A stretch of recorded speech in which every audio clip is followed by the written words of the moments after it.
Joining on. This is a PowerPoint presentation in regards to essential oils and do they really work or is it just all hype? I have personally put this together to kind of help clarify any confusion about what essential oils are and some of the false information that's kind of floating around out there verbally and through the internet. So hopefully this PowerPoint will kind of help make you guys a little bit more aware of some of the things you need to know when you're purchasing oil and also understand some of the dangers. Okay, so what are essential oils? Basically, essential oils are this highly aromatic substance that's been extracted from some type of plant.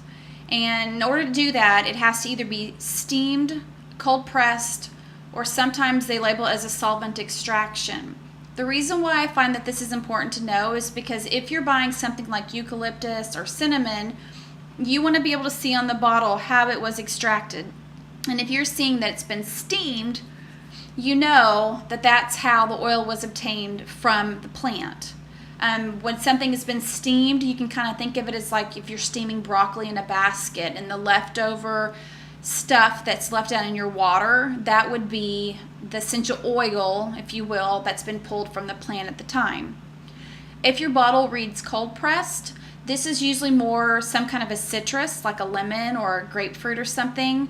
This is a good indicator that the oil is phototoxic, which means that it is sensitive to light and it can cause a reaction on your skin if it's in the sun. So usually those types of oils, you don't want to be in the sun for a few hours after you've used it. If an essential oil has the word solvent extraction, that's a good indicator that that essential oil is not real. That word is usually used in perfumes, if you will. It doesn't really necessarily have the essential oil in it. It's more of a copy. If you think of like a perfume, that's a solvent extraction. You don't really have, let's say, jasmine flowers inside of your jasmine perfume. This is something that has been copied to smell like jasmine. So those couple of things are kind of important when you're looking to buy an essential oil. You want to know how it was extracted and which form of extraction that they've used. Do they really work? Yes.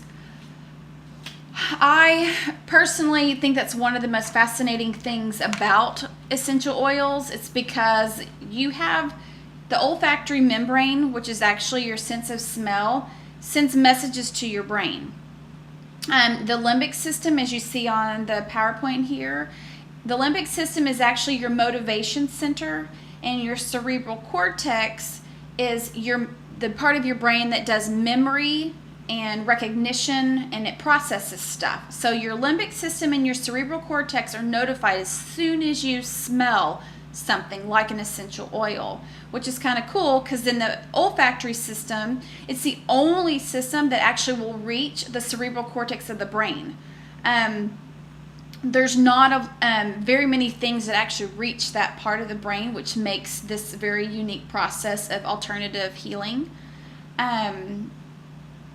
Things like your visual and your sound and physical feeling, they all stop at your thalamus.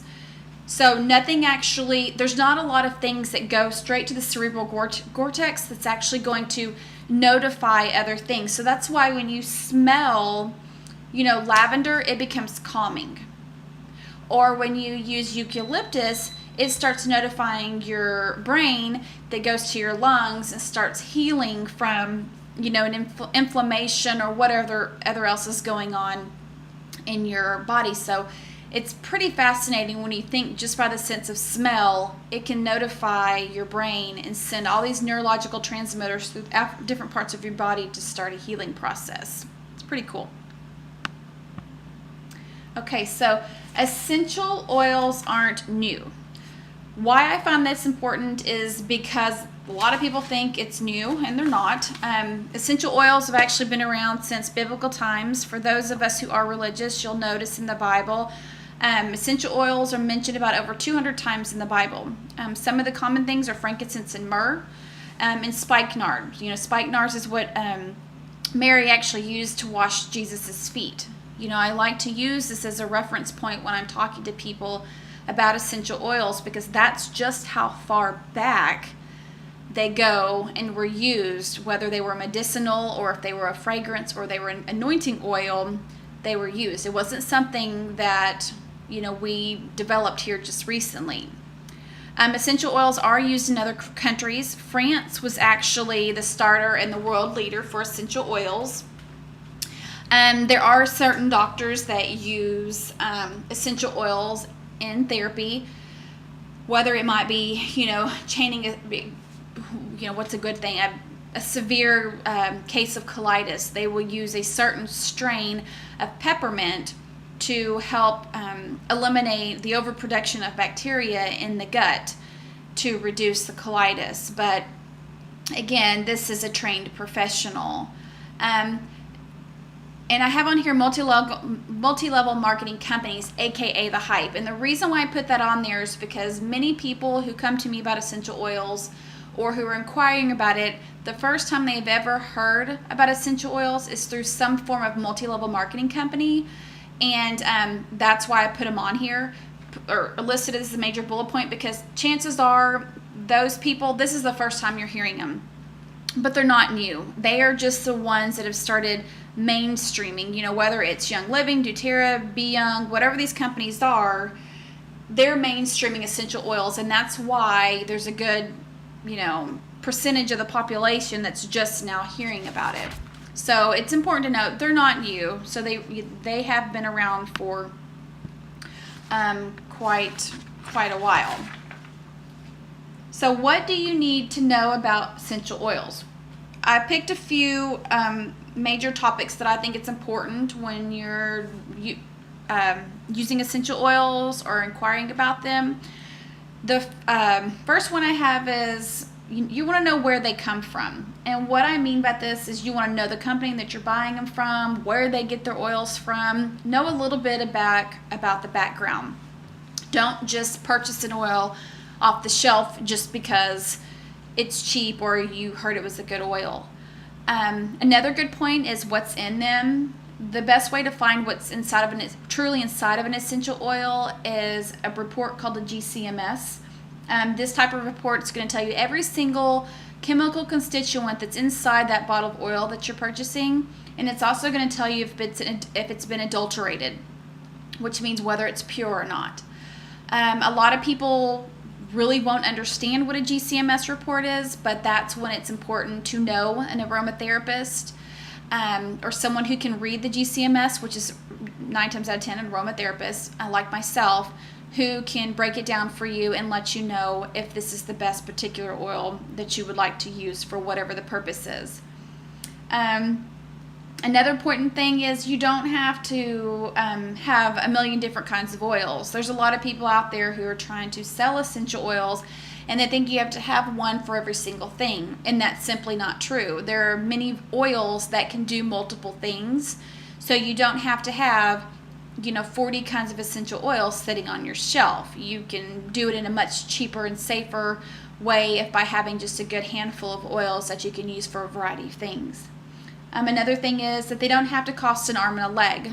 The more I'm out there and researching, I'm finding people are paying an awful lot of money for essential oils, and it's just not necessary. And it really kind of aggravates me, to be honest, that people are taking advantage of others of the high cost of essential oils. But we'll talk about that later. And the most important thing is that they do have safety precautions. I know there's a lot of people out there that think they're telling people essential oils are safe and everybody can use them, and that's not true. Essential oils are no different than another type of medication, if you will.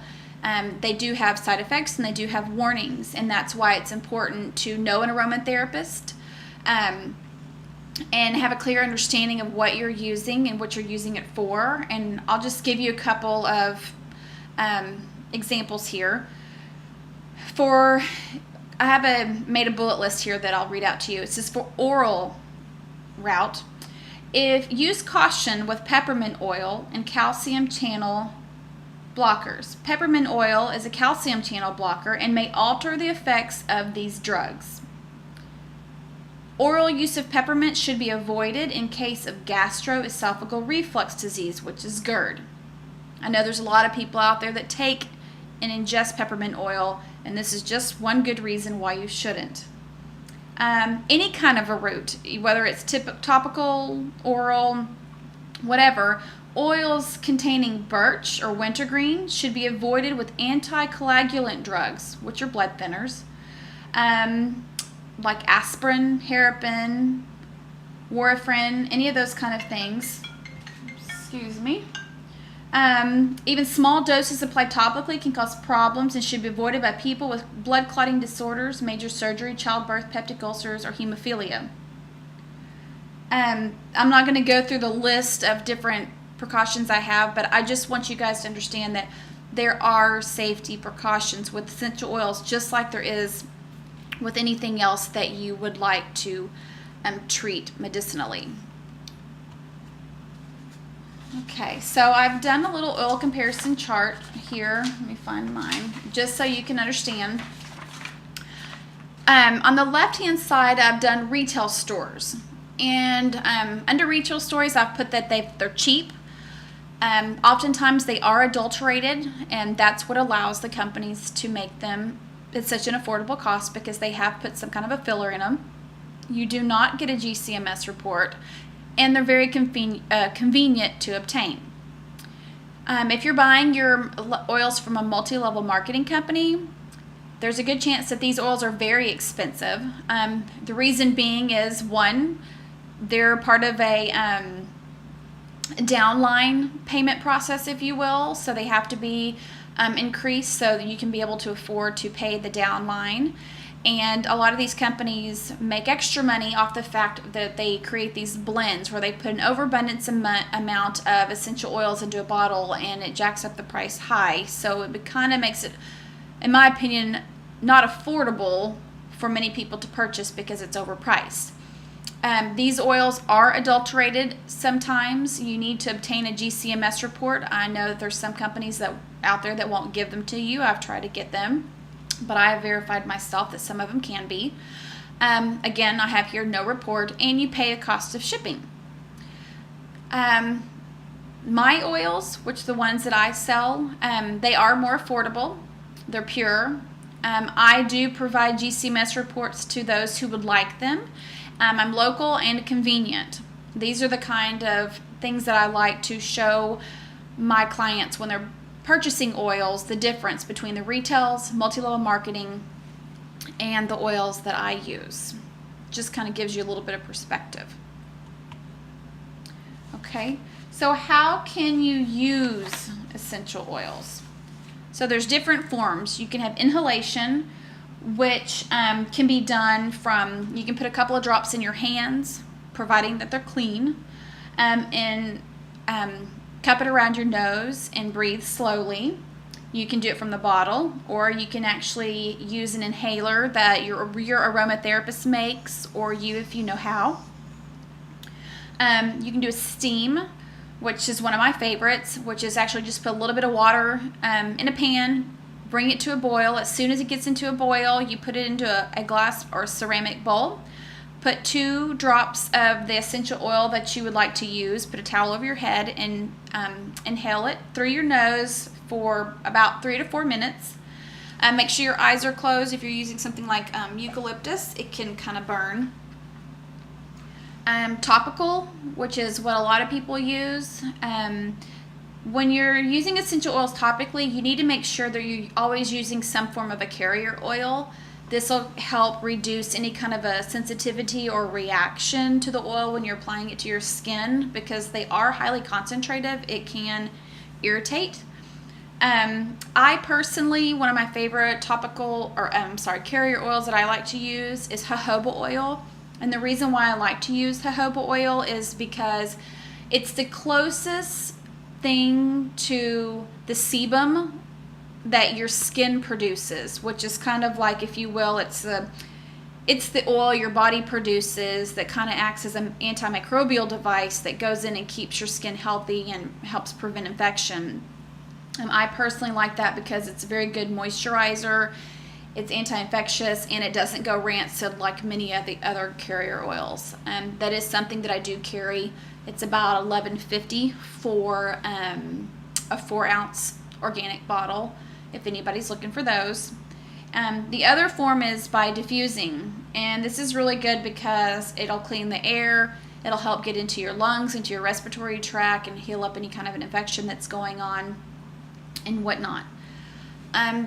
Another bullet that I don't have on here that a lot of people ask about is ingestion, and I ask that you proceed with this with a lot of caution. I'm very passionate when it comes to this topic because I do not believe, along with many other aromatherapists out there, that essential oils are made for ingestion unless it's been prescribed to you by a doctor or an aromatherapist that has had the particular training and certification on ingestion of essential oils. And the reason why I say that is because essential oils are highly concentrated, and this can be very destructive to the insides of your throat and your stomach and whatnot, because it's just not made to ingest. And if it is, it's supposed to be done with a fat, and it's over a short period of time for an acute issue.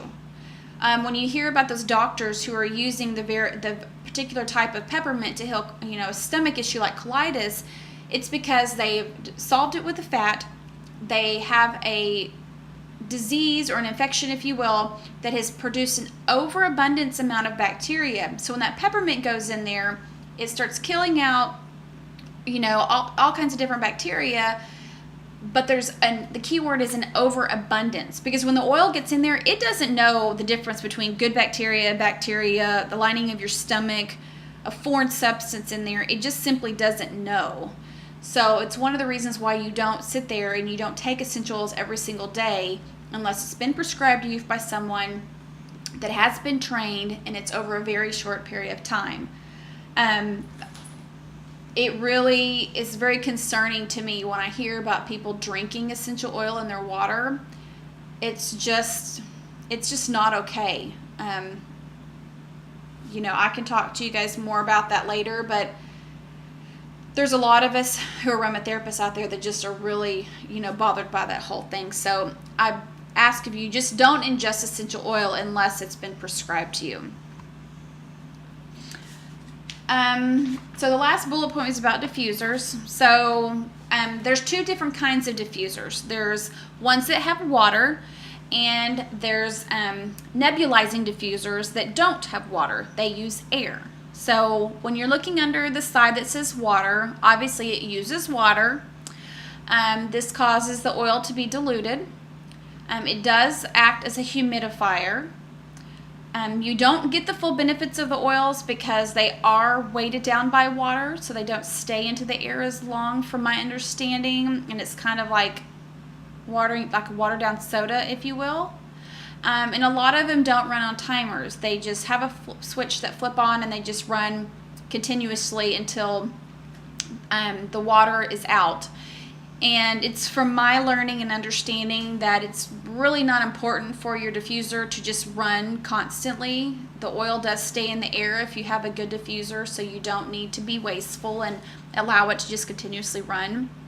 If you are buying a diffuser that does use water, it's suggested that, one, you make sure it's a nebulizing diffuser, which uses a special pump to push the oil out with air. And the other thing is to find something that has a timer on it, so you can have control of what's being emitted into the air. Now the other one is the nebulizing diffuser, and I like this one because it uses air. If you think of like a fish pump, it's very similar to that, and it just uses a strong force of air to stream it out and go straight into the air, so it's not mixed with anything other than the air itself, and it stays exposed longer. It's a little bit more therapeutic, if you will, just because you're getting the oil and nothing else into your lungs. I like them because there's no lights. It doesn't have all that bells and whistles on it. It gets straight down to business. They often do make a humming noise because of the motor, but I find that kind of often soothing. And these two come, at least the ones that I have, they do come with timers that runs in different various levels. So it's another good thing to be looking for, that it has a timer as well. Now our next slide is, what can oils help with? Okay, so essential oils can be calming to the central nervous system. These are things like lavender and patchouli. I have on here cleaning the air. You can do this with lemon, grapefruit, any kind of thing that's going to help deodorize and clean the air. Reduce headaches and pains. You can use peppermint with precaution, wintergreen with precaution, and lavender. Like I said, there are health risks and medicines that do conflict with the both peppermint and wintergreen. It relieves congestion. Eucalyptus is one of my favorite things. Cleans cuts. I like to use lavender. We don't use Neosporin in my house. We actually use lavender to clean cuts. Fever reducers. I know a lot of people like peppermint to reduce fever. I know my family responds well off of lavender. Again, use peppermint with precaution and do not use it with children under the age of 10. Muscle tension. Frankincense, peppermint, wintergreen. You can massage it in, put it into a bath with a cap of oil. It's great for muscle tension. Prevent illness. Now, when I put prevent illness on here, that's really not true. It doesn't prevent illness. It just helps eliminate it by cleaning the air, cleaning up your system a little bit. Replacing cleaners. I make all of my cleaners out of essential oils and different things like vinegar and distilled water to kind of help have a better environment for my family and a cleaner home. So there are tons of different essential oils out there, and you don't have to own every one, which I kind of already talked about this. And the reason why I have this is because I just picked a couple of essential oils that I feel are a staple in the home. And the first one is lavender. Lavender is an antiseptic, which is a wound cleaner. It helps for calming and sleep. It's antiviral, antibacterial, again, wound cleaning. It can be acted as a painkiller. It could be help to treat burns. The key thing when using lavender for burns is you want to make sure that you have a good quality essential oil, and it's pure, because if not, I've heard that the essential oil can actually burn the skin even more. And it can be a calming agent for a lot of people. Eucalyptus radiata. There's different forms of Eucalyptus radiata, but I like this one in particular myself. The reason being is it's a decongestant, an expectorant. It's a good destroyer for bacteria, and it's antiviral. I like this one for myself because it's a little bit safer and milder for kids and the elderly and stuff like that, and I personally just have a lot better luck. The last one that I feel is kind of important to keep around is peppermint. It's antifungal. It's a very good anti-inflammatory, as we mentioned earlier about muscle tension. It soothes achy feet. You can put a couple of drops of water with some oil into a little tub and soak your feet in it. It's great.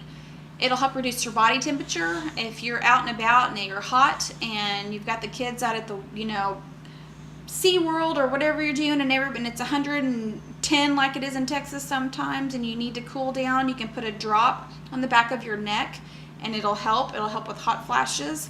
I do recommend for people that are sensitive to icy hot or any kind of thing like that you do dilute it before you put on the back, because I know people who have sensitivities or sensitive skin, it does burn. You can rub it on the tummy diluted for a bellyache. Or you can put it on your cotton ball and stick it around your house, and it's really good for ants. I noticed on here that for some reason I am missing a couple of slides, and I don't know where they went, so if you'll just bear with me. One of the things that I want to touch on is what oils don't do. Essential oils do not alkaline the body. They do not oxygenate tissue. They do not cleanse the liver. They do not eliminate cell waste.